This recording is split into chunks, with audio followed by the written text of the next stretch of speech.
الحمد لله نحمده ونستعينه ونؤمن به ونتوكل عليه ونعوذ بالله من شرور أنفسنا ومن سيئات أعمالنا من يهده الله فلا مضل له ومن يضلله فلا هادي له وأشهد أن لا إله إلا الله وحده لا شريك له وأشهد أن محمدًا عبده ورسوله اللهم صل على محمد وعلى آل محمد كما صليت على إبراهيم وعلى آل إبراهيم اللهم بارك على محمد وعلى آل محمد كما باركت على إبراهيم وعلى آل إبراهيم إنك حميد مجيد أما بعد فإن خير الحديث كتاب الله وخير الهدي هدي محمد صلى الله عليه وسلم وشر الأمور محدثاتها وكل محدثة بدعة وكل بدعة ضلالة وكل ضلالة في النار يا أيها الذين آمنوا اتقوا الله حق تقاته ولا تموتن إلا وأنتم مسلمون أيها الإخوان والأخوات أوصيكم عباد الله ونفسي أولا بتقوى الله أعوذ بالله من الشيطان الرجيم بسم الله الرحمن الرحيم ولتكن منكم أمة يدعون إلى الخير ويأمرون بالمعروف وينهون عن المنكر وأولئك هم المفلحون.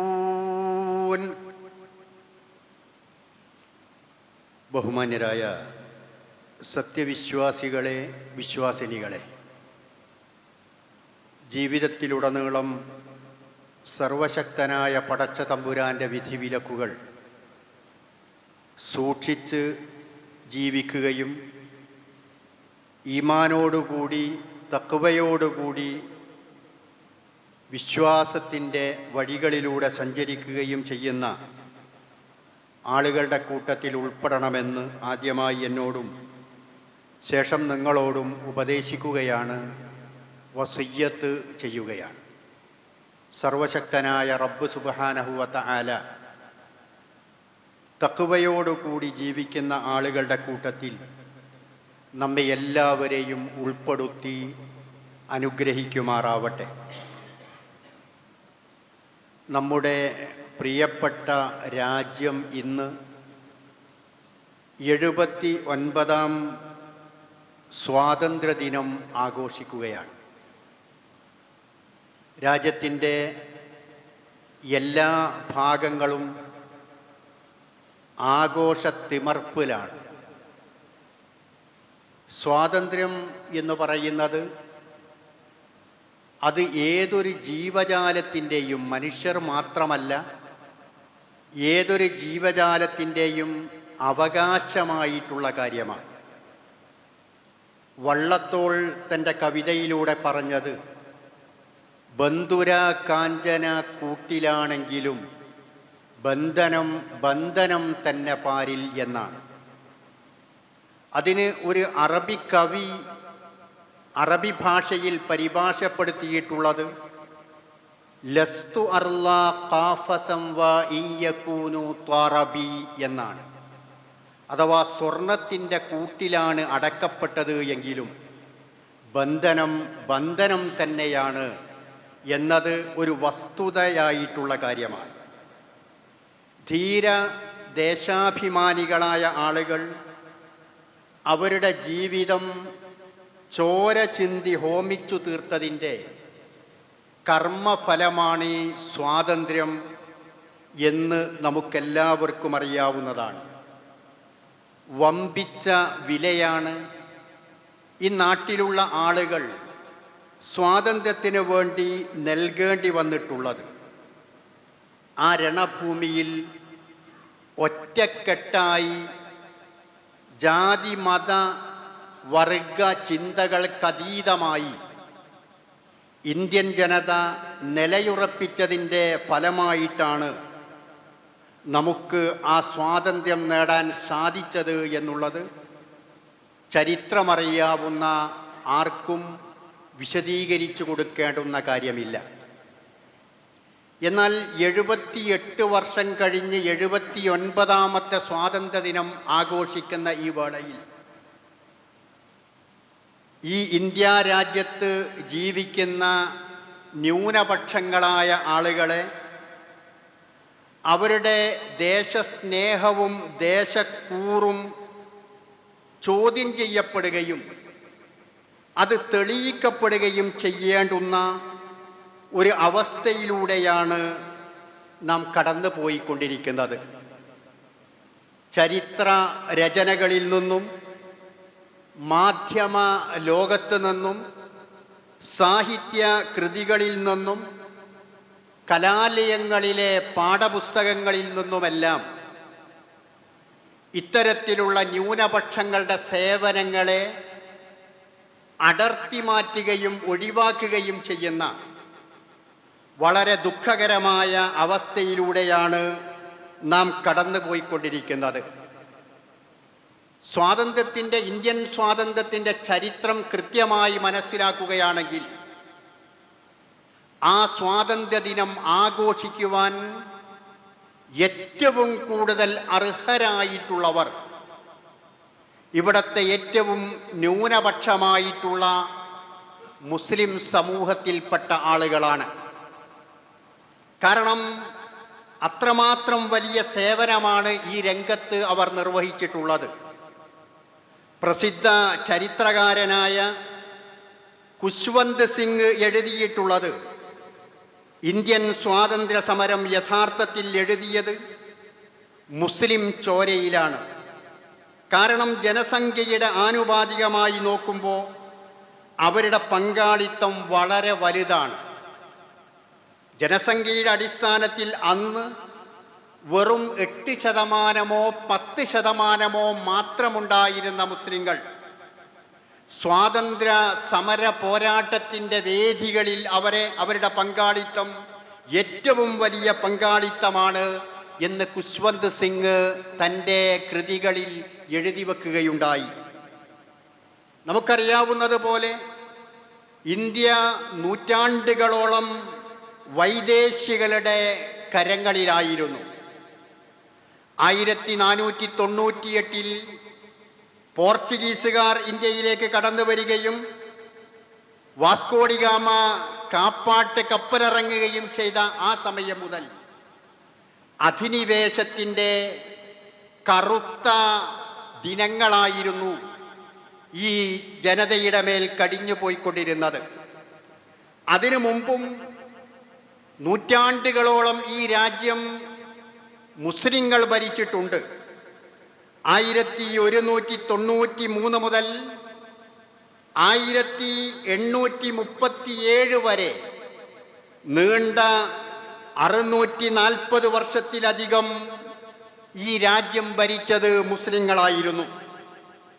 തുഗ്ലക്ക് വംശവും ലോധി വംശവും മുഗൾ വംശവും അങ്ങനെയുള്ള ഒരുപാട് വംശങ്ങൾ ഈ രാജ്യം ഭരിക്കുകയുണ്ടായി. അഥവാ 7 നൂറ്റാണ്ടോളം, ദീർഘിച്ച 7 നൂറ്റാണ്ടോളം. അതിൻ്റെ ഇടക്ക് പറയേണ്ടുന്ന ഒരു ചരിത്രം, ഈ ഭരണകാലഘട്ടത്തിനിടയിൽ ഈ രാജ്യത്തെ ഏതെങ്കിലും ഭാഗമോ രാജ്യമൊട്ടാകെയോ ഒരു മുസ്ലിം രാജ്യമായി പരിവർത്തിപ്പിക്കുവാനോ അങ്ങനെ ഒരു ചിന്താഗതി ഉണ്ടാക്കുവാനോ അവർ ശ്രമിച്ചില്ല എന്ന് മാത്രമല്ല, ഇവിടെയുള്ള ജനങ്ങളെ മുഴുവനും സഹവർത്തിത്വത്തോടുകൂടി മുന്നോട്ട് കൊണ്ടുപോകുവാനാണ് ശ്രമിച്ചിട്ടുള്ളത്. എന്നാൽ ആ ഭരണകൂടങ്ങളെയും ചരിത്രങ്ങളെയും മുഴുവനും നമ്മുടെ പാഠപുസ്തകങ്ങളിൽ നിന്ന് വരെ, ഞാൻ നേരത്തെ സൂചിപ്പിച്ചതുപോലെ SCERT അടക്കമുള്ള പാഠപുസ്തകങ്ങളിൽ നിന്ന് വരെ അടർത്തി മാറ്റുകയാണ് ചെയ്യുന്നത്. നമ്മുടെ രാജ്യത്തിൻ്റെ ഇന്ന് ജീവിച്ചിരിക്കുന്ന ഒരു ഭരണാധികാരിയോട്, ഇന്ന് തന്നെ ജീവിച്ചിരിക്കുന്ന ഒരു പാർലമെന്റേറിയൻ ഇതുപോലെയുള്ള ഒരു സംഭവത്തിൽ പ്രതികരിച്ചിട്ടുള്ള ഒരു പ്രതികരണം നമ്മുടെ രാജ്യത്ത് ഇന്നത്തെ അവസ്ഥ എന്ന് പറയുന്നത് ചരിത്രം പഠിക്കുന്ന ക്ലാസ്സിൽ സുഖമായി ഉറങ്ങിയതിൻ്റെ പ്രത്യാഘാതമാണ് എന്നാണ്. ചരിത്രം പഠിക്കുന്ന ക്ലാസ്സിൽ സുഖമായി ഉറങ്ങിയതിൻ്റെ പ്രത്യാഘാതമാണ് ഇന്ന് അനുഭവിക്കുന്നത്. ഇന്ത്യ ചരിത്രത്തിൻ്റെ ഒറിജിനൽ കോപ്പി ഇന്ത്യയുടെ ഓരോ പൗരനും നൽകിയാൽ തീരാവുന്ന പ്രശ്നമേ ഇന്ന് ഇന്ത്യയിലുള്ളൂ എന്ന് നമ്മുടെ പാർലമെന്റിൽ വെച്ചുകൊണ്ട് ഈ അടുത്ത കാലത്ത് ഒരു ഭരണാധികാരിയെ ഒരു പാർലമെന്റേറിയൻ ഓർമ്മപ്പെടുത്തിയത് ശ്രദ്ധാവഹമായിട്ടുള്ള കാര്യമാണ്. അഥവാ ഇന്നത്തെ സമൂഹത്തെ പരസ്പരം കടിച്ചു കീറാനും വെട്ടിക്കൊല്ലാനും രക്തമൊലിപ്പിക്കുവാനും വർഗീയവാദികളും തീവ്രവാദികളുമായ ആളുകൾ ശ്രമിക്കുന്നത് ഈ ചരിത്രത്തിൻ്റെ അജ്ഞതയെ ബ്രെയിൻ വാഷ് ചെയ്തുകൊണ്ടാണ്. ചരിത്രത്തിൻ്റെ അജ്ഞത, ഈ ചരിത്രം എന്താണെന്ന് അവർക്കറിയില്ല. അതിനെ ബ്രെയിൻ വാഷ് ചെയ്തുകൊണ്ടാണ് സമുദായങ്ങൾ പരസ്പരമുള്ള ഈ പോരാട്ടങ്ങൾക്കും അക്രമങ്ങൾക്കും അവർ അതിന് കരുത്തേകിക്കൊണ്ടിരിക്കുന്നത് എന്നതാണ് ചരിത്രം. 1193 മുതൽ ഞാൻ നേരത്തെ പറഞ്ഞതുപോലെ 7 നൂറ്റാണ്ടോളം ഈ നാട് മുസ്ലിങ്ങളുടെ ഭരണത്തിന് കീഴിലായിരുന്നു. എന്നാൽ അന്നൊന്നും തന്നെ വെറുപ്പിൻ്റെ രാഷ്ട്രീയമുണ്ടായിരുന്നില്ല.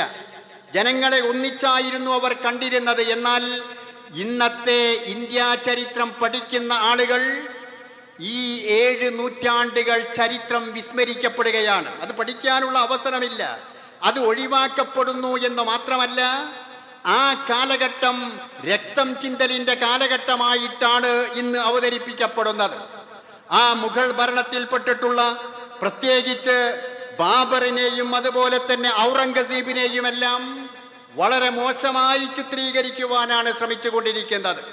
ബാബർ എന്ന് പറയുന്നത് ബാബറിന്റെ കാലത്ത് പണി കഴിപ്പിച്ചിട്ടുള്ള ആ 1528 ബാബറി മസ്ജിദ് എന്ന ഒരു പള്ളി പണി കഴിപ്പിച്ചിട്ടുണ്ട് എന്നത് ചരിത്രപരമായി ഏറ്റവും നല്ല ഒരു സത്യമാണ്.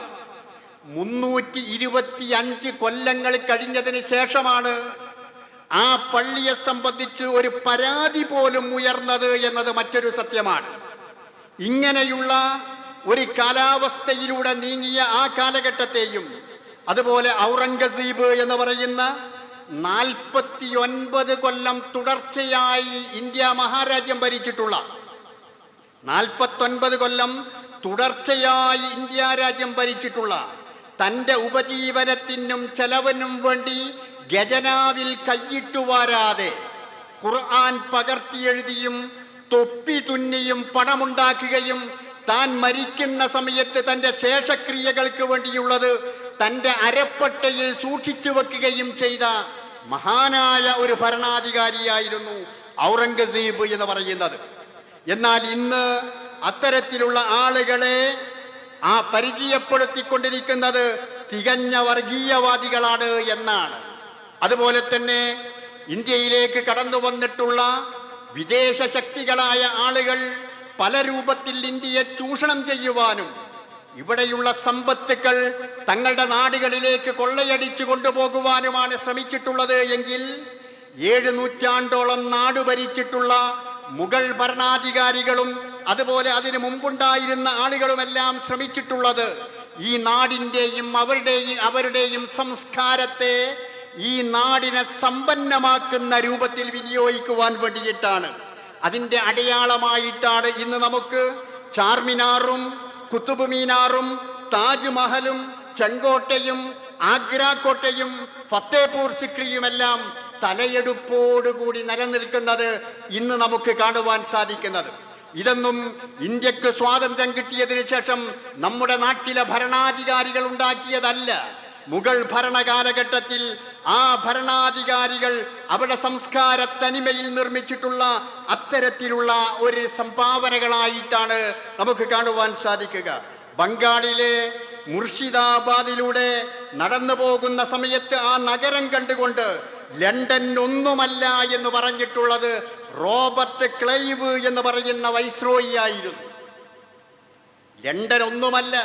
ഈ പറഞ്ഞ ബംഗാളിലെ മുർഷിദാബാദ് നഗരം കണ്ടാൽ ഒന്നുമല്ല എന്ന് പറഞ്ഞത് റോബർട്ട് ക്ലൈവ് എന്ന് പറയുന്ന അദ്ദേഹം തൻ്റെ പുസ്തകത്തിൽ എഴുതി വെച്ചിട്ടുള്ള കാര്യമാണ്.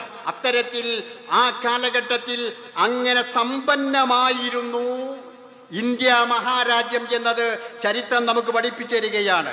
ആഭ്യന്തര ഉൽപാദന നിരക്ക് അന്ന് 25% ഉണ്ടായിരുന്നു.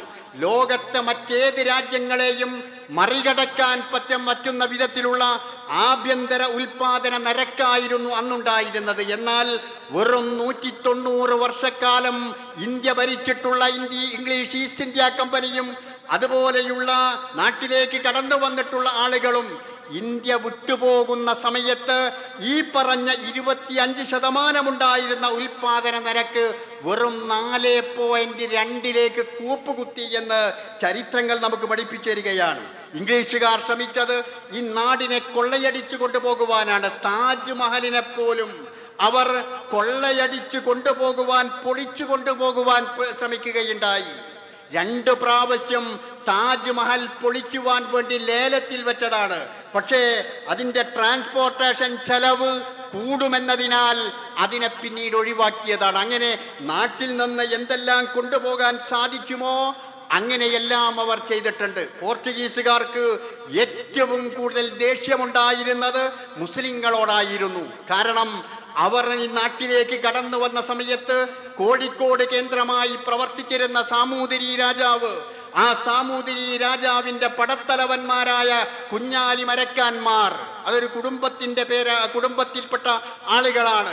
കുഞ്ഞാലി മരക്കാർ 1-ാമൻ, 2-ാമൻ, 3-ാമൻ, 4-ാമൻ ഇങ്ങനെ അവരുടെ പടത്തലവന്മാരായി നിന്ന ആളുകൾ അവരെ നേരിട്ടിട്ടുണ്ട് എന്നതിനാൽ പോർച്ചുഗീസുകാരെ അവർക്ക് ഏറ്റവും വലിയ പരീക്ഷണം അവരായിരുന്നു. എന്നിട്ടാണ് 4-ാം കുഞ്ഞാലി മരക്കാരെ ചതിയിൽ പിടിക്കുകയും കൊലപ്പെടുത്തുകയും 4 കഷ്ണങ്ങളാക്കിക്കൊണ്ട് ഗോവയിലെ പനാജി കടപ്പുറത്ത് 4 തൂണുകളിൽ നാട്ടുകയും ചെയ്തു എന്ന് ചരിത്രം പറയുകയാണ്. മുസ്ലിങ്ങളോടുള്ള, കുഞ്ഞാലി മരക്കാന്മാരോടുള്ള ദേഷ്യം കാരണം പിടിച്ചുകൊണ്ട് കൊലപ്പെടുത്തി 4 കഷ്ണങ്ങളാക്കി അങ്ങനെ ചെയ്തു എന്ന് ചരിത്രം നമുക്ക് പഠിപ്പിച്ചു തരികയാണ്. അതുപോലെ തന്നെ ഈ നാടിൻ്റെ മോചനത്തിന് വേണ്ടി പ്രവർത്തിക്കുന്നതിനിടയിൽ മലബാർ കലാപം എന്ന പേരിൽ നാം പഠിക്കുന്ന ചരിത്രത്തിൽ വാഗൺ ട്രാജഡി എന്ന് പറയുന്ന ഒരു വലിയ സംഭവം ഉണ്ടാവുകയാണ്. തിരൂരിൽ നിന്ന് കോയമ്പത്തൂരിലേക്ക് സാധാരണ ഒരു ചരക്ക് ബോഗിയിൽ കുത്തി നിറച്ചുകൊണ്ട്, പ്രധാനമായും മുസ്ലിങ്ങളാണ് അതിലുണ്ടായിരുന്നത്, ഈ ആളുകളെ കൊണ്ടുപോകുന്ന രംഗം തിരൂരിൽ പോയാൽ വാഗൺ ട്രാജഡി ഹാള് നമുക്ക് കാണാൻ സാധിക്കും. അങ്ങനെ ആ അലി മുസ്ലിയാരുടെ നേതൃത്വത്തിൽ നടന്നിട്ടുള്ള ആ സംഭവത്തിൽ ഈ ആളുകളെ മുഴുവനും കൊണ്ടുപോവുകയാണ്. ശ്വാസം കഴിക്കാൻ പറ്റുന്നില്ല. പരസ്പരം മാന്തി പൊളിച്ച് ആ ചോരച്ചാലുകളിൽ നിന്ന് വരുന്ന രക്തം കുടിച്ച് അങ്ങനെ പരസ്പരം അങ്ങോട്ടും ഇങ്ങോട്ടും മാന്തിപ്പറിച്ചുകൊണ്ട് 100 ആളുകൾ മരണപ്പെട്ടു പോയി. കുത്തി നിറച്ചതായിരുന്നു അതിൽ നിന്ന് രക്ഷപ്പെട്ടിട്ടുള്ള ഒരാൾ പറയുന്നു, അയാൾ രക്ഷപ്പെടാനുള്ള കാരണം ആ ബോഗിയിൽ പഴകി ദ്രവിച്ചിട്ടുള്ള ഒരു ആണി, ആ ആണിയുടെ ദ്വാരം അവിടെ ബാക്കിയുണ്ടായിരുന്നു. ആ ദ്വാരത്തിലൂടെ അല്പം ഓക്സിജൻ ലഭിച്ചു, ശ്വാസം ലഭിച്ചു. അങ്ങനെയാണ് എനിക്ക് ബാക്കിയാവാൻ കഴിഞ്ഞത്. ഈ രാജ്യത്തിന് വേണ്ടി 921 കലാപം ആ രൂപത്തിലുള്ള കലാപമായിരുന്നു. അതിലെല്ലാം നിറഞ്ഞു നിന്നത് മുസ്ലിങ്ങളായിരുന്നു എന്ന് നമുക്ക് മനസ്സിലാക്കാൻ സാധിക്കുന്നതാണ്. ജാലിയൻ വാലാബാഗ് കൂട്ടക്കൊല എന്ന് പറയുന്ന ഒരു വലിയ കൂട്ടക്കൊലയുണ്ടായി. ബ്രിട്ടീഷുകാരുടെ പട്ടാളങ്ങൾ അവിടെ തോക്കുകളിലുള്ള നിറകൾ മുഴുവനും കഴിയുന്നത് വരെ വെടിവെച്ചു. ആ കൂട്ടക്കൊലക്ക് ജാലിയൻ വാലാബാഗ് പ്രതിഷേധത്തിന് നേതൃത്വം നൽകിയിരുന്നത് ഡോക്ടർ സൈഫുദ്ദീൻ കിച്ലു എന്ന് പറയുന്ന സ്വാതന്ത്ര്യ സമര സേനാനിയായിരുന്നു. അഥവാ ആ സമരത്തിനും നേതൃത്വം നൽകിയിരുന്നത് മുസ്ലിമായിരുന്നു, ഡോക്ടർ സൈഫുദ്ദീൻ കിച്ലു എന്ന് പറയുന്ന ആൾ. 919 ഏപ്രിൽ 13 അത്. അങ്ങനെയുള്ള ഒരുപാട് സംഭവങ്ങൾ നടക്കുകയുണ്ടായി. ഈ രാജ്യത്തിൻ്റെ പൊതു താല്പര്യങ്ങൾ പരിഗണിച്ചുകൊണ്ട് ഡോക്ടർ അംബേദ്കർ, നമുക്കറിയാം, അദ്ദേഹം ഭരണഘടനാ ശില്പിയാണ്. ഈ ജനങ്ങളെ ഒന്നായി കാണാൻ, ഈ ജനങ്ങളെ മൊത്തത്തിൽ കണ്ടുകൊണ്ട് ഇവിടെ ജാതി മത വർഗവർണ്ണ വ്യത്യാസങ്ങളില്ലാതെ കാണാൻ ശ്രമിച്ച് ഭരണഘടനയിലേക്കുള്ള ഇന്ത്യൻ ഭരണഘടന നിർമ്മാണ സഭയിലേക്ക് അദ്ദേഹം മത്സരിച്ചു. 2 പ്രാവശ്യം മത്സരിച്ചു. ഒരു പ്രാവശ്യം ബോംബെയിൽ മത്സരിച്ചു, രണ്ടാമത്തെ പ്രാവശ്യം മദ്രാസിൽ മത്സരിച്ചു. 2 തവണയും അദ്ദേഹം പരാജയപ്പെട്ടു. അദ്ദേഹത്തിന് തന്നെ വിഷമം തോന്നി. പക്ഷെ ഇങ്ങനെയുള്ള ഒരാളെ തീർച്ചയായും ഭരണഘടനാ രംഗത്തേക്ക് കൊണ്ടുവരണം എന്ന് ഗാന്ധിജിക്ക് വരെ ഉറപ്പുണ്ടായിരുന്നതിനാൽ പിന്നീട് അദ്ദേഹം മത്സരിക്കുന്നത് ബംഗാളിൽ വെച്ചുകൊണ്ടാണ്. മുസ്ലിം ലീഗിനെ നീക്കിവെച്ചിരുന്ന ഒരു സീറ്റ് ഒഴിഞ്ഞു കൊടുത്തുകൊണ്ട് അവിടെ മത്സരിപ്പിച്ചുകൊണ്ടാണ് ആദ്യമായി ഡോക്ടർ അംബേദ്കർ ഭരണഘടന രംഗത്തേക്ക് നിർമ്മാണ സഭയിലേക്ക് തെരഞ്ഞെടുക്കപ്പെട്ടിട്ടുള്ളത്. അന്ന് ആ രണഭൂമിയിൽ എല്ലാവരും ഒരുമിച്ചായിരുന്നു. അവിടെ വർഗീയതയില്ല. രാജ്യത്തിന് മോചനം ലഭിക്കണം എന്ന ഒരേ ഒരു ചിന്ത മാത്രമാണുള്ളത്. ആ ചരിത്രത്തിൽ നമുക്ക് കാണാം. ഞാൻ സൂചിപ്പിച്ചതുപോലെ സാമൂതിരിയും കുഞ്ഞാലി മരക്കാന്മാരും ടിപ്പു സുൽത്താനും പൂർണ്ണയയും. ടിപ്പു സുൽത്താന്റെ സർവ്വസൈന്യാധിപൻ ആരായിരുന്നു? ഒരു സവർണനായ ആളായിരുന്നു പൂർണ്ണയ്യ എന്ന് പറയുന്ന. അദ്ദേഹത്തിന്റെ ശ്രീരംഗപട്ടണത്തെ കൊട്ടാര വളപ്പിൽ ശ്രീരംഗനാഥ ക്ഷേത്രവും മസ്ജിദും ഒരുമിച്ചായിരുന്നു. അത്രക്ക് മതസൗഹാർദ്ദം കാത്തു സൂക്ഷിച്ചിട്ടുള്ള ടിപ്പു സുൽത്താനെയാണ് ഇന്ന് ആളുകൾ വർഗീയവാദി എന്ന് വിളിക്കുന്നത്. സ്വാതന്ത്ര്യ സമര രംഗത്ത് തന്നെ 4 തവണ ബ്രിട്ടീഷുകാരുമായി നേരിട്ട് പട്ടാളക്കാരുമായി ഏറ്റുമുട്ടിയിട്ടുള്ള ഭരണാധികാരി അദ്ദേഹം മാത്രമാണുള്ളത്. ബ്രിട്ടീഷുകാരുമായി നേരിട്ട് ഏറ്റുമുട്ടിയിട്ടുള്ള ഭരണാധികാരി. ആ രൂപത്തിലുള്ള അദ്ദേഹത്തെ എല്ലാം ഇന്ന് വർഗീയവാദിയായിട്ടാണ് ചിത്രീകരിക്കുന്നത്. പഴശ്ശിരാജയും ഉണ്ണിമൂപ്പനും. പഴശ്ശിരാജ ഹിന്ദുവാണ്, പക്ഷെ അദ്ദേഹത്തിന്റെ വലങ്കായ ആയിട്ടുള്ളത് ഉണ്ണിമൂപ്പനാണ്. അതുപോലെ തന്നെ മങ്ങാട്ടച്ചനും കുഞ്ഞായി മുസ്ലിയാരും മമ്പുറം തങ്ങളും കോന്തുനായരും വ്യത്യസ്ത സമുദായത്തിൽപ്പെട്ടവരായിരുന്നാലും ഈ രാജ്യത്തിന്റെ നന്മയ്ക്ക് വേണ്ടി, ഈ രാജ്യത്തിന്റെ സ്വാതന്ത്ര്യത്തിന് വേണ്ടി അവർ ഒന്നായിരുന്നു എന്ന് നമുക്ക് മനസ്സിലാക്കാൻ സാധിക്കുന്നതാണ്. അതുപോലെ ഈ രാജ്യത്തിന്റെ ഒരുപാട് നാം ഓർക്കുന്ന, നാം പറയുന്ന ഒരുപാട് വാക്കുകളിൽ മുസ്ലിം സമുദായത്തിന്റെ സംഭാവന നമുക്ക് കാണാവുന്നതാണ്. സ്വാതന്ത്ര്യ സമരത്തിന്റെ മറക്കാത്ത മുദ്രാവാക്യമായി കൊണ്ട് നാം പറയുന്നത് ക്വിറ്റ് ഇന്ത്യ എന്ന് പറയുന്ന മുദ്രാവാക്യമാണ്. ക്വിറ്റ് ഇന്ത്യ, ഇന്ത്യ വിടുക എന്ന മുദ്രാവാക്യം. ഇത് ഞാൻ നേരത്തെ പറഞ്ഞല്ലോ, 700 വർഷം ഇന്ത്യ രാജ്യം ഭരിച്ചിട്ടുള്ള മുസ്ലിങ്ങളോട്, മുസ്ലിം ഭരണാധികാരികളോട് ആരും പറഞ്ഞിട്ടില്ല ക്വിറ്റ് ഇന്ത്യ, നിങ്ങൾ ഇന്ത്യ വിട്ടുപോകണമെന്ന്. കാരണം അവർ ഇവിടത്തുകാരായി ഭരണം നടത്തുന്ന രൂപത്തിലാണ് ഈ നാട്ടുകാർക്ക് അനുഭവപ്പെട്ടിട്ടുള്ളത്. എന്നാൽ ക്വിറ്റ് ഇന്ത്യ എന്ന് പറഞ്ഞ ആ മുദ്രാവാക്യം ഉണ്ടാക്കിയിട്ടുള്ളത് യൂസുഫ് മെഹ്റലി എന്ന് പറയുന്ന സ്വാതന്ത്ര്യ സമര സേനാനിയാണ്. ജയ് ഹിന്ദ് എന്ന് പറയുന്ന മുദ്രാവാക്യം നാം പലപ്പോഴും പ്രസംഗത്തിന്റെയും പൊതുപ്രഭാഷണങ്ങളുടെയും അവസാനത്തിൽ ജയ് ഹിന്ദ് എന്ന് പറയാറുണ്ടല്ലോ. ആ ജയ് ഹിന്ദ് എന്ന് പറയുന്ന ആ മുദ്രാവാക്യം നേതാജി സുഭാഷ് ചന്ദ്രബോസ് ഉപയോഗിച്ച മുദ്രാവാക്യമാണ്. അതുണ്ടാക്കിയിട്ടുള്ളത് ആബിദ് ഹസൻ സറഫാനി എന്ന് പറയുന്ന സ്വാതന്ത്ര്യ സമര സേനാനിയായ ഒരു മുസ്ലിമാണ്. ഇൻകുലാബ് സിന്ദാബാദ്, അതൊരു മുദ്രാവാക്യമാണ്. ഭഗത് സിംഗിനെ പ്രചോദിപ്പിച്ച മുദ്രാവാക്യമാണ്.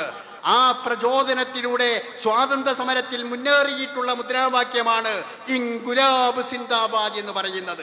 അതുണ്ടാക്കിയിട്ടുള്ളത് മൗലാന ഹസ്രത്ത് മൊഹാനി എന്ന് പറയുന്ന വ്യക്തിയാണ്.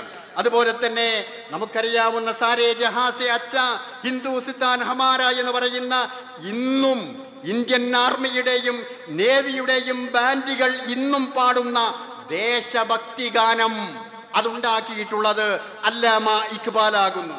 സ്വതന്ത്ര ഇന്ത്യയുടെ ഒന്നാമത്തെ വിദ്യാഭ്യാസ മന്ത്രി മൗലാന അബുൽ കലാം ആസാദ് ആയിരുന്നു. ആ അബുൽ കലാം ആസാദിന്റെ ജന്മദിനമായ നവംബർ 11-നാണ് ദേശീയ വിദ്യാഭ്യാസ ദിനമായി ആചരിക്കുന്നത്. നമുക്ക് രാജ്യത്ത് ഒരു ദേശീയ വിദ്യാഭ്യാസ ദിനമുണ്ട്. ആ ദിനം നവംബർ 11-നാണ്. ആ നവംബർ 11-ന്റെ പ്രത്യേകത മൗലാന അബുൽ കലാം ആസാദിന്റെ ജന്മദിനമാണത് എന്നാണ്. ഈ ആസാദിനെ പോലും ഇന്നത്തെ ചരിത്ര പുസ്തകങ്ങളിൽ നിന്ന് വെട്ടിമാറ്റിയതാണ് നമുക്ക് കാണുവാൻ സാധിക്കുക. ബ്രിട്ടീഷുകാർ പ്രതിഷേധത്തിന്റെ പേരിൽ ആദ്യമായി തൂക്കിലേറ്റിയിട്ടുള്ള ആൾ അഷ്ഫാഖുള്ള ഖാൻ എന്ന് പറയുന്ന 27 വയസ്സുള്ള ചെറുപ്പക്കാരനാണ്. മുസ്ലിമാണ്. 27 വയസ്സുള്ള മുസ്ലിം ചെറുപ്പക്കാരനാണ്. ഒന്നുകിൽ ഇന്ത്യക്ക് മോചനം, അല്ലെങ്കിൽ എനിക്കാറടി മണ്ണ് എന്ന് ബ്രിട്ടീഷുകാരുടെ മുഖത്ത് നോക്കി ഗർജിച്ചിട്ടുള്ളത് മൗലാന മുഹമ്മദ് അലി ജൗഹറാണ്. നികുതി നിഷേധത്തിന് തുടക്കം കുറിച്ചത് വെളിയങ്കോട് ഉമർ ഖാലിയാണ്. കേരള സുഭാഷ് ചന്ദ്രബോസ് എന്ന പേരിൽ അറിയപ്പെടുന്നത് മുഹമ്മദ് അബ്ദുറഹ്മാൻ സാഹിബാണ്. മൈസൂർ സിംഹം അല്ലെങ്കിൽ മൈസൂർ കടുവ എന്ന പേരിൽ അറിയപ്പെടുന്നത് ടിപ്പു സുൽത്താനാണ്.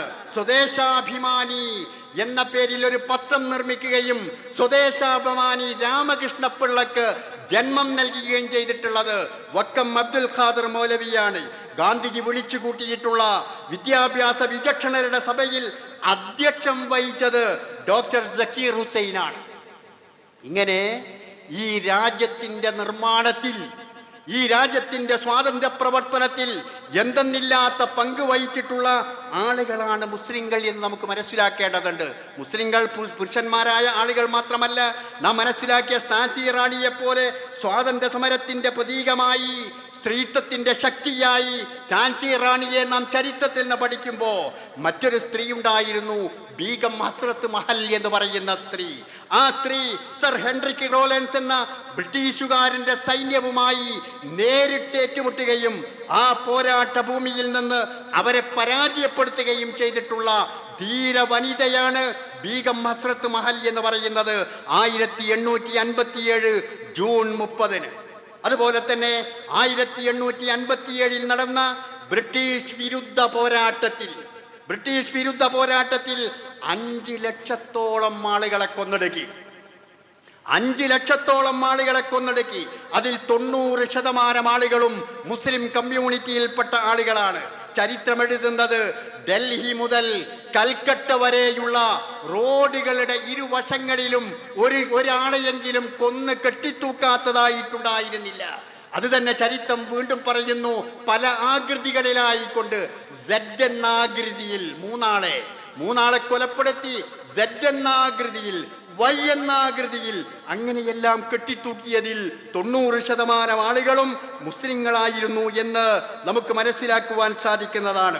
അതുപോലെ തന്നെ നമ്മുടെ ഡൽഹിയിൽ ദേശീയ സ്വാതന്ത്ര്യ സമരത്തിൽ പങ്കെടുത്ത് ധീര രക്തസാക്ഷിത്വം വഹിച്ചിട്ടുള്ള ഇന്ത്യ ഗേറ്റിൽ എഴുതി വെച്ചിട്ടുള്ള ആളുകളുടെ പേരുകൾ 95,300 പേർ. ആ ആളുകളുടെ കൂട്ടത്തിൽ ഏറ്റവും കൂടുതൽ 61,395 65% ആളുകൾ.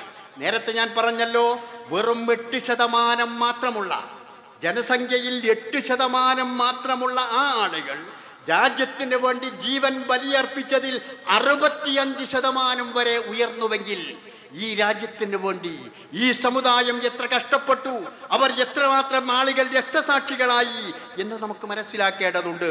അവിടെ അന്ന് ഹിന്ദുക്കളിൽപ്പെട്ട ആളുകൾ 25,895 മാത്രമാണുള്ളത്. സിഖുകാരിൽപ്പെട്ടവർ 8,050 ആളുകൾ മാത്രമാണുള്ളത്. ഇങ്ങനെ നിറഞ്ഞു നിന്ന സ്വാതന്ത്ര്യദിന ചരിത്രങ്ങളാണ് മുസ്ലിങ്ങൾക്ക് ഈ സമയത്ത് അയവിറക്കുവാനുള്ളത്. എന്നിട്ടും അവരിതാ, നമുക്കറിയാലോ, ഇന്ന് ബീഹാറിലൊക്കെ 65 ലക്ഷത്തോളം ആളുകൾക്ക് വോട്ട് ഇല്ലായ്മ ചെയ്തിട്ടുള്ള ആ രംഗങ്ങളിലൊക്കെ എന്താണ് അവർ ചെയ്ത തെറ്റ്? മുസ്ലിമായി പോയി എന്നത് മാത്രമാണ്. ഈ രാജ്യത്തിന് വേണ്ടി സേവനമർപ്പിച്ചിട്ടുള്ള, ഈ രാജ്യത്തിന് വേണ്ടി മരണം വരിച്ചിട്ടുള്ള, ഈ രാജ്യത്തിന് വേണ്ടി രക്തസാക്ഷികളായിട്ടുള്ള ആളുകളെ മറന്നുകൊണ്ടാണ്, ആ സേവനങ്ങളെ മറന്നുകൊണ്ടാണ് ഇന്ന് ഈ ആളുകൾ വിഹരിച്ചു കൊണ്ടിരിക്കുന്നത് എന്ന് നമ്മൾ മനസ്സിലാക്കണം. ഈ ചരിത്രങ്ങളൊക്കെ മറക്കാതെ ഓർക്കേണ്ടതാണ് നമ്മൾ. നമ്മുടെ കുട്ടികൾക്ക് ഈ ചരിത്രങ്ങൾ പറഞ്ഞു കൊടുക്കണം. അത് പഠിക്കാനുള്ള അവസരം ഉണ്ടാക്കി കൊടുക്കണം. അത് സ്കൂളുകളിൽ നിന്ന് കിട്ടില്ല, അത് ഇന്ന് ചരിത്ര പാഠപുസ്തകങ്ങളിൽ നിന്ന് കിട്ടില്ല. എന്നാൽ നാം തിരയുന്ന ഒരുപാട് ഗ്രന്ഥശേഖരങ്ങളിൽ നിന്ന് ഇത് കിട്ടണം. അതാണ് ഞാൻ ആദ്യം പറഞ്ഞത്. ഈ സ്വാതന്ത്ര്യ ദിനം ആഘോഷിക്കേണ്ടത് പള്ളികളിലാണ്. ഇത് ആഘോഷിക്കേണ്ടത് മദ്രസകളിലാണ്, ഇത് ആഘോഷിക്കേണ്ടത് മുസ്ലിം സ്ഥാപനങ്ങളിലാണ്. എന്നിട്ട് അവർ പറഞ്ഞു കൊടുക്കണം വളർന്നു വരുന്ന മുസ്ലിം സമുദായത്തോട്, ഈ സമുദായത്തിന്റെ ഇന്നലകളിൽ ഈ രാജ്യത്തിന് വേണ്ടി സേവനമനുഷ്ഠിച്ചിട്ടുള്ള മഹാന്മാരായ ആളുകളാണ് ഇത് എന്ന വസ്തുത അവർക്ക് പറഞ്ഞു കൊടുക്കണം. ഈ രാജ്യത്ത് അഭിമാനത്തോടു കൂടി ജീവിക്കുവാൻ അർഹരായിട്ടുള്ള ആളുകളുണ്ടെങ്കിൽ അതിൽ ഒന്നാം സ്ഥാനത്ത് നിൽക്കുന്നത് മുസ്ലിങ്ങളാണ്. ജീവിക്കുവാനുള്ള അവകാശമുള്ളവരുണ്ടെങ്കിൽ ഒന്നാം സ്ഥാനത്ത് നിൽക്കേണ്ടത് മുസ്ലിങ്ങളാണ്. കാരണം ചരിത്രം അതാണ് നമുക്ക് പഠിപ്പിച്ചു തരുന്നത്. പ്രിയപ്പെട്ടവരെ, നാം ഇതറിയുക, നമ്മുടെ സ്വത്വത്തെക്കുറിച്ച് നമ്മൾ മനസ്സിലാക്കുക, ആത്മാഭിമാനത്തോടു കൂടി ജീവിക്കുക, ചരിത്രം അറിയുക, ഈ സമൂഹത്തിന് നാം അത് പറഞ്ഞു കൊടുക്കുക. അല്ലാഹു സുബ്ഹാനഹു വ തആല അഭിമാനത്തോടു കൂടി ജീവിക്കുന്ന സമുദായത്തിന്റെ കൂട്ടത്തിൽ നമ്മെ എല്ലാവരെയും ഉൾപ്പെടുത്തി അനുഗ്രഹിക്കുമാറാവട്ടെ.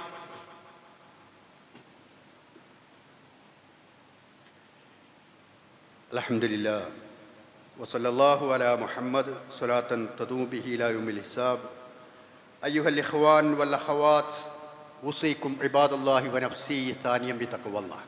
സഹോദരന്മാരെ, സഹോദരികളെ, അള്ളാഹുവിൻ്റെ വിധിവിലക്കുകളനുസരിച്ച് കൊണ്ട് ജീവിക്കാൻ ഒരിക്കൽ കൂടി എന്നോടെന്ന പോലെ നിങ്ങളെയും ഉപദേശിക്കുകയാണ്, ഉണർത്തുകയാണ്.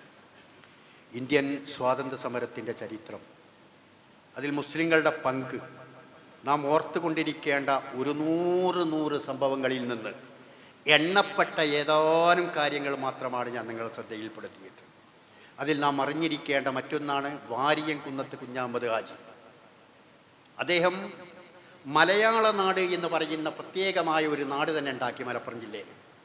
മുസ്ലിം നാട് എന്നല്ല, അദ്ദേഹത്തിന് മുസ്ലിം നാട് എന്ന് നാമകരണം ചെയ്യാമായിരുന്നു, പക്ഷെ മലയാള നാട്, എല്ലാവരും ഒരുമിച്ചു, അവിടെയുള്ള എല്ലാവരും ഒരുമിച്ച് മലയാള നാട് എന്ന പേരിൽ ഒരു നാടുണ്ടാക്കി.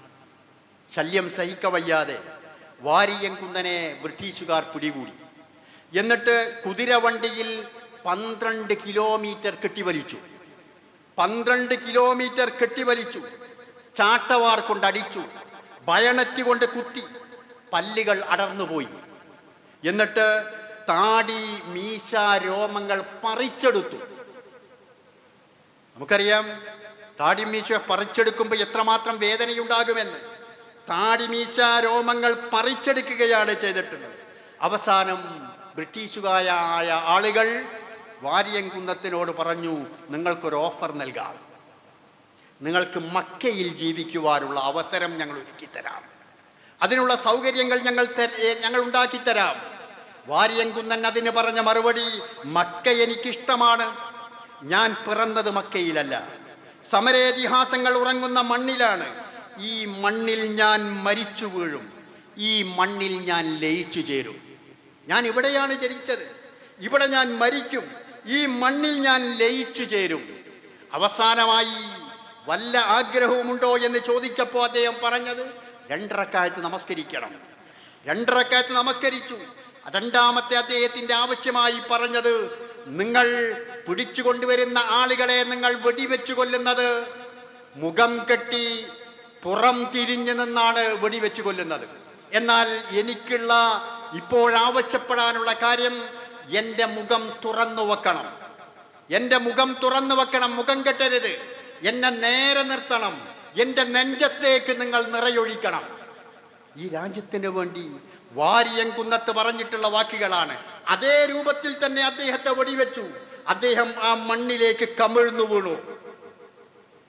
നോക്കൂ, ഈ രാജ്യത്തിന്റെ സ്വാതന്ത്ര്യ സമരത്തിൽ ആ രൂപത്തിൽ അത്തരത്തിലുള്ള സേവനങ്ങൾ അർപ്പിച്ചിട്ടുള്ള ആളുകൾ ഇത്രയാണ്. പലവട്ടം നാം നേരത്തെ പറഞ്ഞ മുഹമ്മദ് അബ്ദുറഹ്മാൻ ജൗഹറും അതുപോലെ ഷൗക്കത്ത് അലിയും ജയിലിലായിരുന്ന സമയത്ത് ബീവി ഉമ്മ എന്ന് പറയുന്ന ആ ഉമ്മ യതീമായി കൊണ്ടാണ് ഈ മക്കളെ വളർത്തിയിട്ടുള്ളത്. അപ്പ നേരത്തെ മരിച്ചു. മുഹമ്മദ് അലി ജൗഹർ ആ രൂപത്തിലുള്ള അവസ്ഥയിൽ അവരെ വളർത്തിക്കൊണ്ടുവന്നു. ജയിലിലായിരുന്നപ്പോ പരോൾ ലഭിക്കുവാൻ വേണ്ടി ഒരു മാപ്പപേക്ഷ എഴുതി കൊടുക്കാൻ അവർ പറഞ്ഞപ്പോ ഈ വിവരമറിഞ്ഞ ബീവിയുമ്മ ആ മക്കളോട് പറഞ്ഞത്, മക്കളെ, നിങ്ങൾ ബ്രിട്ടീഷുകാർക്കെങ്ങാനും മാപ്പപേക്ഷ എഴുതി കൊടുത്ത് ജയിലിൽ നിന്ന് നിങ്ങൾ പുറത്തിറങ്ങുകയാണ് എങ്കിൽ ഞാൻ നിങ്ങൾക്ക് നൽകിയിട്ടുള്ള മുലപ്പാൽ പോലും എനിക്ക് പൊരുത്തമല്ല എന്നാണ്. ഞാൻ തന്ന മുലപ്പാൽ പോലും എനിക്ക് പൊരുത്തമല്ല, നിങ്ങൾ അവിടെ തന്നെ കിടന്നോളൂ എന്നാണ് പറഞ്ഞിട്ടുള്ളത്. നോക്കൂ, നിങ്ങൾ ഈ രാജ്യത്തിന് വേണ്ടി ആ മാതാവ് ആ കുട്ടികളെ ചെറുപ്പത്തിലെ വളർത്തിക്കൊണ്ട് വന്നിട്ടുള്ള ആളുകൾ, ആ രാജ്യസ്നേഹവും അതുപോലെ തന്നെ മതഭക്തിയും അറിവും അവർക്കുണ്ടാക്കി കൊടുത്തുകൊണ്ട് അങ്ങോട്ട് പോയി. എന്നാൽ നമ്മുടെ നാട്ടിൽ ഒരുപാട് ആളുകൾ പലവട്ടം ഈ പറഞ്ഞ അപേക്ഷകൾ നൽകിയിട്ടുള്ള, മാപ്പ് പറഞ്ഞിട്ടുള്ള രംഗങ്ങൾ നമുക്ക് കാണാം. ബ്രിട്ടീഷുകാരുടെ കാലും ചെരിപ്പും നക്കിയിട്ടുള്ള ഒരുപാട് ആളുകൾ സ്വൈര്യവിഹാരം നടത്തുന്നത് നമുക്ക് കാണാം. അതിനിടയിൽ നാം മനസ്സിലാക്കേണ്ടുന്ന കാര്യമാണ്, ഈ പറഞ്ഞിട്ടുള്ള അത്തരത്തിലുള്ള സംഭവങ്ങളെല്ലാം ഓർത്തെടുത്തും പറഞ്ഞുകൊണ്ടും നാം ഒരു ഉത്തമ സമൂഹമായി നന്മയുടെ കൂടെ നിൽക്കുന്ന, തിന്മയെ എതിർക്കുന്ന തലമുറയായി കൊണ്ട് ജീവിക്കണം. ഞാൻ ഓതിവെച്ച ആയത്ത്, വൽതകും മിൻകും ഉമ്മത്തുൻ യദ്ഊന ഇലൽ ഖൈർ വയഅ്മുറൂന ബിൽ മഅറൂഫ് വയൻഹൗന അനിൽ മുൻകർ ഫൗലൈക ഹുമുൽ മുഫ്ലിഹൂൻ. നിങ്ങളിൽ നിന്ന് ഒരു സമൂഹം ഉണ്ടാകണം, നന്മ കൊണ്ട് കൽപ്പിക്കുകയും തിന്മയെ എതിർക്കുകയും ചെയ്യുന്നവർ. വൗലൈക ഹുമുൽ മുഫ്ലിഹൂൻ, അവർ തന്നെയാകുന്നു വിജയികൾ. ആ രൂപത്തിലുള്ള ഒരു തലമുറയായി സ്വത്വബോധത്തോടുകൂടി അഭിമാനത്തോടുകൂടി ഈ രാജ്യത്തിന് അവകാശപ്പെട്ടവർ തന്നെയാണ് ഞങ്ങൾ. ആരിവിടന്ന് പോയാലും ഞങ്ങൾ ഇവിടന്ന് പോകേണ്ടവരല്ല എന്ന് 100 വട്ടം ചരിത്രത്തിൽ നിന്ന് കേട്ടും അറിഞ്ഞും വായിച്ചും പഠിച്ച് പ്രതികരിക്കാൻ കഴിവുള്ളവരായിക്കൊണ്ട് ജീവിക്കേണ്ടവരാണ് നമ്മൾ, നമ്മുടെ തലമുറ. ഇന്ന് നാം, നമ്മുടെ കുടുംബം, നമ്മുടെ സമൂഹം അത് മനസ്സിലാക്കുകയും മനസ്സിലാക്കി കൊടുക്കുവാനുള്ള സർവ്വവേദികളും ഉണ്ടാക്കുകയും, ഏതോ ഒരു പള്ളിന്നോ അല്ലെങ്കിൽ വേറെ ഏതോ ഒരു സദസ്സെന്നോ ഒരു ചെറിയ സ്വാഗത പ്രസംഗം കേട്ടിട്ടോ അത് പഠിച്ചാൽ പോരാ. ഇത് പഠിക്കാനുള്ള അവസരങ്ങൾ നമ്മുടെ മദ്രസകളിൽ തന്നെ, സിലബസുകളിൽ തന്നെ ഉൾപ്പെടുത്തുന്നുണ്ട്. അങ്ങനെ ഉൾപ്പെടുത്തിക്കൊണ്ട് തന്നെ പഠിക്കേണ്ട വിഷയമാണ്. അങ്ങനെ ജീവിക്കുവാനും അറിയുവാനും പഠിക്കുവാനും നാം ശ്രമിക്കുക. അല്ലാഹു സുബ്ഹാനഹു വ തആല നമുക്കതിന് തൗഫീഖ് നൽകുമാറാകട്ടെ. നാഥ, ഞങ്ങൾ ജീവിക്കുന്ന ഞങ്ങളുടെ നാടിനോട് സ്നേഹമുള്ളവരായി ജീവിക്കുവാനാണ് നീയും നിന്റെ പ്രവാചകനും പഠിപ്പിച്ചത്. അങ്ങനെ രാജ്യസ്നേഹമുള്ളവരായി, ദേശക്കൂറുള്ളവരായി ജീവിക്കുവാൻ ഞങ്ങൾക്ക് നീ തൗഫീഖ് നൽകണമേ നാഥ. നാടിനെതിരിൽ വരുന്ന എല്ലാ വിധത്തിലുള്ള അക്രമങ്ങളെയും അത്തരത്തിലുള്ള എല്ലാ കാര്യങ്ങളെയും ചെറുത്തു തോൽപ്പിക്കുവാനുള്ള ചങ്കൂറ്റവും ശക്തിയും നൽകി ഞങ്ങളെ നീ അനുഗ്രഹിക്കണമേ തമ്പുരാനെ. പടച്ചവനെ, നിന്റെ ദീനിന്റെ അനുയായികൾ എന്ന നിലക്ക് അഭിമാനത്തോടുകൂടി തല ഉയർത്തി ഈ നാട്ടിലും എല്ലാ നാടുകളിലും ജീവിക്കുവാനുള്ള അവസരം നീ നിലനിർത്തി തരണമേ റഹ്മാനെ. അല്ലാഹുവേ, ഞങ്ങൾ ചെയ്തു പോയ തെറ്റുകുറ്റങ്ങൾ ഞങ്ങൾക്കെല്ലാവർക്കും നീ പുറത്ത് മാപ്പാക്കി തരണമേ. ഈമാനോടുകൂടി ജീവിച്ച് മരിക്കുവാനുള്ള ഭാഗ്യം ഞങ്ങൾക്കെല്ലാവർക്കും നീ നൽകണമേ. അല്ലാഹുമ്മ ഗ്ഫിർ ലിൽ മുഅ്മിനീന വൽ മുഅ്മിനാത്ത് المسلمين والمسلمات الأحياء منهم والأموات إنك مجيب الدعوات يا قاضي الحاجات. ربنا آتنا في الدنيا حسنة وفي الآخرة حسنة وقنا عذاب النار.